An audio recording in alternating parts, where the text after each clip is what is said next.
یہ جو اسرائیل جو کچھ کر رہا ہے نا، اس کا اصل حل مجھے بھی پتا ہے مظاہروں میں نہیں ہے، اس کا اصل حل ہے جہاد. اس کا اصل حل کیا ہے؟ جہاد. تو پہلی جو ابھی تک تو ہم نے نا امیدی کی باتیں کی ہیں، مسلمان ممالک شکست کھا کے بیٹھ چکے ہیں، 3 بڑی جنگوں میں شکست ہو چکی ہے. اس کے بعد اب کسی مسلم کنٹری میں اسرائیل پر چڑھائی کی طاقت نہیں ہے. ان کو پتا ہے پیچھے امریکہ بیٹھا ہوا ہے. ہمیں قرآن و سنت اس بارے میں کیا ہدایات ملتی ہیں. اللہ کہتا ہے میں نے یہود پہ ذلت کو مسلط کر دیا ہے. اس آیت میں اور اس حدیث میں جو میں نے تقاتلون الیہود والی حدیث پڑھی، اس میں مسلمانوں کے لیے خوشخبری ہے کہ اللہ تعالیٰ نے جیسے بنی اسرائیل انتہائی کمزور تھے، فرعون کا ظلم اور بربریت کا شکار تھے، اللہ سورہ قصص میں کہتے ہیں وَنُرِيدُ أَن نَّمُنَّ عَلَى الَّذِينَ اسْتُضْعِفُوا فِي الْأَرْضِ، ہم نے ارادہ کیا کہ زمین میں کمزور ترین لوگوں کو اٹھا کے زمین کا امام بنا دیں گے، طاقتور پہ غالب کر دیں گے. بہت دفعہ ایسا ہوا ہے، کم من فئۃ قلیلۃ غلبت فئۃ کثیرۃ بإذن اللہ. اللہ کہتے ہیں دنیا کے نقشوں میں جو غالب ہوتا ہے، جس کی فتح اسباب کی دنیا میں یقینی ہوتی ہے، میں بہت تھوڑی سی جماعت کو طاقتور بنا کے دنیا کا امام بنا دیتا ہوں. ہمیں اللہ کی رحمت سے اور قرآن اور حدیث کی جو بشارتیں مل رہی ہیں اس سے پوری امید ہے انشاءاللہ یہ اسرائیل کی شکست پہ اور یہودیوں کی ہمیشہ کے لیے شکست پہ اس کا نتیجہ نکلے گا انشاءاللہ. اور نبی صلی اللہ علیہ وسلم کی وہ حدیث پوری ہوگی کہ تمہاری جو بڑی جنگ ہوگی، نبی نے کیا فرمایا؟ اس امت کی ایک جماعت ہمیشہ جہاد کرتی رہے گی. لا یزال طائفۃ من امتی ظاہرین علی الحق. ہر دور میں لڑائی ہوئی ہے، جہاد ہوا ہے. آپ اس ہسٹری اٹھا کے کہیں نہ کہیں جہاد ہمیشہ ہوتا رہا ہے. تو آج بھی ایسا ہوگا. اور بالآخر یہ معاملات اگر بین الاقوامی دنیا نے کنٹرول نہیں کیے تو نبی صلی اللہ علیہ وسلم کی پیش گوئیاں انشاءاللہ بہت جلد پوری ہونے والی ہیں. اور یہ جو ان کو عزت ملی ہے نا، یہ اصل میں بہت بڑی ذلت کی تمہید ہے. جب کسی کی بہت بڑی بےزتی کرنی ہوتی ہے تو اس کو پہلے بہت زیادہ عزت دینی پڑتی ہے. ایران میں بہت زیادہ یہودی ہیں، پتہ ہے آپ کو؟ اسرائیل کے بعد سب سے زیادہ یہودی ایران میں ہے، لیکن انہوں نے اپنا نام ایران میں یہود نہیں رجسٹر کروایا، کلیمی رجسٹر کروایا ہوا ہے موسیٰ کلیم اللہ کی نسبت سے. کیوں؟ ان کو پتا ہے کہ یہود کا لفظ دنیا میں کیا بن چکا ہے؟ گالی. شرم آئے گی کسی کو بتاتے ہوئے کہ میں یہودی ہوں. اس لیے ایران میں انہوں نے اپنے آپ کو رجسٹر کس نام سے کروایا ہے؟ کلیمی کہتے ہیں ان کو.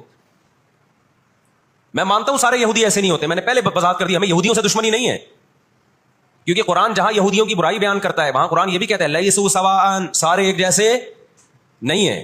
قرآن اعتدال سے بات کرتا ہے، سارے ایک جیسے نہیں ہیں. لیکن جتنا شر اور فساد اس قوم میں ہے، قرآن کہتا ہے کہ اتنا دنیا میں کسی اور قوم میں نہیں ہے. لا تجدن اشد الناس عداوۃ للذین آمنوا الیہود. اللہ کہتے ہیں تو مسلمانوں کا سب سے بڑا دشمن دنیا کی جتنی قومیں ہیں ان میں سب سے بڑا دشمن کس کو پاؤ گے؟ یہود کو پاؤ گے.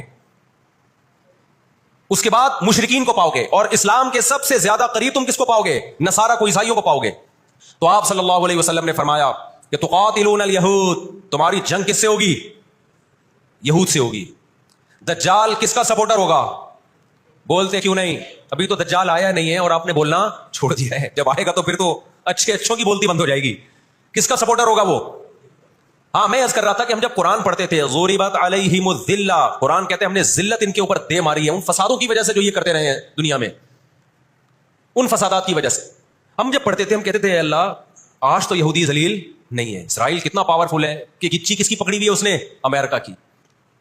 ہندوستان کو گچی سے پکڑا ہوا ہے. تو آج تو بڑی عزت ہے. میں نے اپنے استاد سے یہ سوال پوچھا، انہوں نے بڑا معقول جواب دیا اور یہ تفسیر کی کتابوں میں بھی لکھا ہے. دیکھیں آپ یہودیوں کی ہسٹری اٹھا کے دیکھیں نا، ہمیشہ کوئی نہ کوئی ایسا ان پر مسلط ہوا ہے جنہوں نے ان کی شرارتوں کا مزہ ان کو دنیا میں چکھایا ہے. قرآن سے بھی یہ بات ثابت ہے کہ ان کو ان کی شرارتوں کا مزہ، عذاب جو ہے وہ دنیا میں ملتا رہے گا. میں بار بار کہتا ہوں ہٹلر نے بھی ان کو عذاب دیا ہے. ہٹلر سے پہلے بھی اسلامی نہیں بلکہ دنیا کی تاریخ میں بہت سے ہٹلر گزر چکے ہیں جنہوں نے ان کی شرارتوں کی ان کو دنیا میں سزا دی ہے. ہم پھر بھی بتائیں ہٹلر کے حامی نہیں ہے جو ظلم اس نے کیا، لیکن وہ بھی ان کی شرارتوں سے بیزار تھا. قرآن کہہ رہے ہم نے ان پر ذلت کو دے مارا ہے. دنیا میں بہت دفعہ رسوا ہوئے یہ. اب کیا ہے؟ یہ آخری ذلت ہے یہودیوں کی.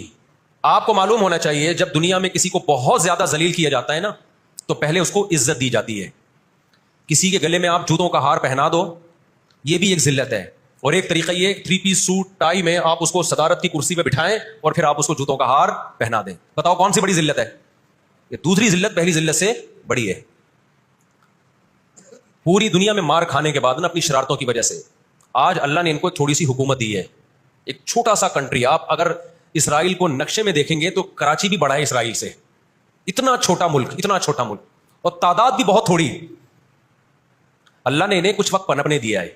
اللہ نے کہا ٹھیک ہے تم دنیا تمہاری آخری شرارت دیکھ لے، اس کے بعد جو میری طرف سے تم پہ مار پڑنے والی ہے اس کے بعد قیامت تک تم دوبارہ اٹھنے کے قابل نہیں رہو. یہ آخری ذلت کا انتظام ہو رہا ہے یہود کا.